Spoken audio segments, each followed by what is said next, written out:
Throughout the Souls games, there's tons of great features and there's tons of horrible features. Yes, I'm talking about you DS2. But in today's video, I'm going to be talking about the best feature from every Souls game and telling you why it is the best.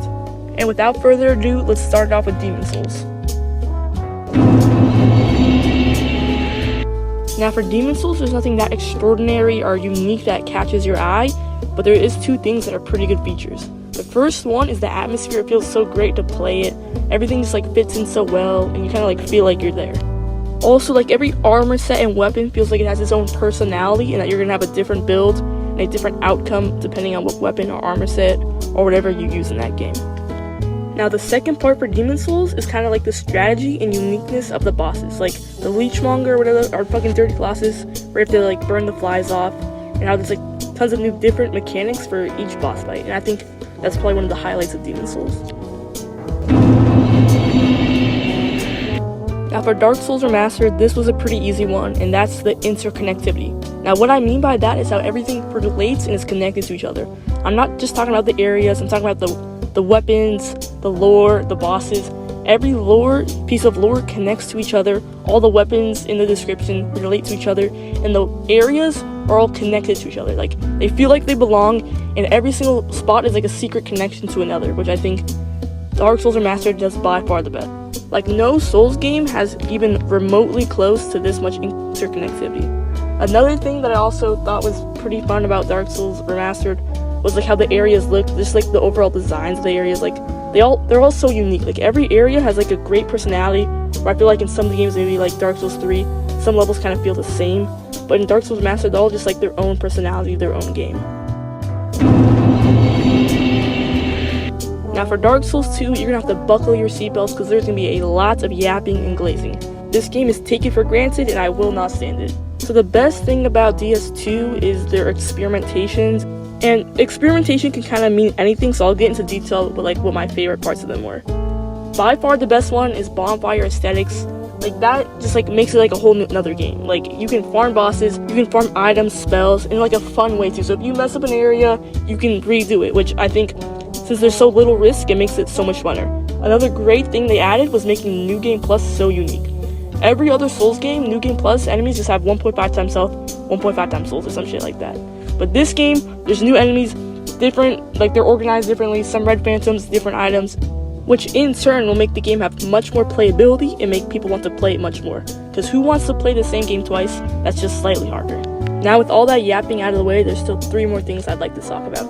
First, the Pharaoh's Logstone, which I think is another unique aspect that just makes you want to explore more and makes the game more refreshing. The next thing is power stancing. I think power stancing is an Elden Ring, so it's not that unique here, but at that time, I thought that was pretty cool and pretty great. The last thing can go kind of 50-50, but the last thing is that how Dark Souls 2 is separated from DS1 and DS3. I'm pretty sure it's still the same world, but it's a total different area, total different lore, which means it's a total different game. So this could be kind of refreshing, but if you also kind of want to just explore the game just a little bit later, I can see how this could go both ways. Now for Bloodborne, I haven't really played it quite yet, so I watched a couple of videos and I'll keep the yap short because I don't want to spread too much misinformation. But out of what I've seen, there is 2 things that kind of stick out. Number 1, how it's so unique in its art style. This game doesn't even really feel like it's part of the Souls series. It's got such a unique kind of dark or whatever fucking Gotham art style, which I think looks really cool, and I'm super hyped to play it just for that. And another thing I've heard, just copying off Ember's video, is that the areas in this game look very great, all of them. They're consistent, unlike Dark Souls 3, where I literally dread every single area besides finishing the game. Now for Dark Souls 3, I could be a basic bitch and say the bosses, but I actually might have to because this game does not have a lot of great qualities besides that, but I'm going to be a positive Peter, and we're going to list all these great qualities. So I think mainly the best part of this game is probably the DLC.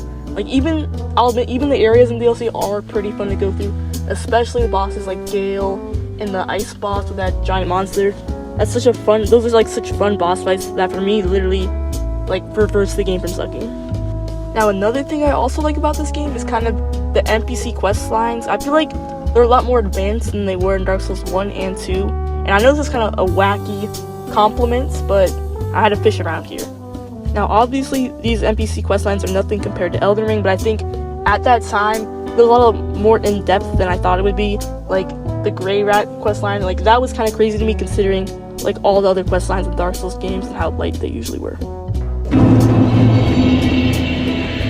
The best feature from Sekiro has got to be the combat, especially once you start to get the hang of the combat, since it is different from the rest of the series. Not only is this combat so satisfying and so fun to do, it never gets old. You think it gets old because it's the same weapons, same playstyle, but every time you fight in this game, it just feels so new and so fresh. Now, there's two more great things about Sekiro. The first one is the boss fights, and how even though the boss fights in this game are, I think personally, are the hardest throughout the series, they always feel fair and they always make you want to try again. The second part is how you can choose to fight. I feel like every time you're going through an area like Harada Estate with that spear guy, it feels so like strategic. Like you feel like you can plan that shit out, which I personally really enjoy and think it's a great aspect. There's also one more thing about Sekiro that I totally forgot, since it wasn't a giant part of my playthrough because it costed like FP or some shit like that, was the spirit emblems and like how you could use them to get special skills and special moves like the Makiri counter and shit like that. I also thought that was like great addition to this game and just made like you feel like you had so much control and that your run was unique to everything else. Now for the last game of the Souls series, which is Elden Ring, it's kind of hard to judge because it's so different from the other games. But there are so many things that Elden Ring did perfect. Like I think the main bosses in this game are perfect, the build variety is perfect, the area and armor diversity is great.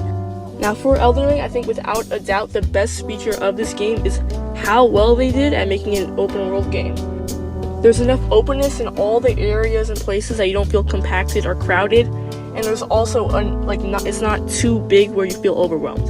There's also a lot of castles and shit like that to fill in the area, which I feel like a lot of games that are open world don't really do. Another thing that this game kind of like ties back to that is usually in open world games, I find myself running past all the enemies, like not picking up shit, running past all the like the tiny little sites like caves and shit. But this game makes you want to do it all so bad. They all feel so unique and they all feel like they have a purpose. No matter like what shitty weapon you get, or item, or armor piece, or spell, this game just makes you want to get them, makes you go out of your way to get them, and makes it fun to get them.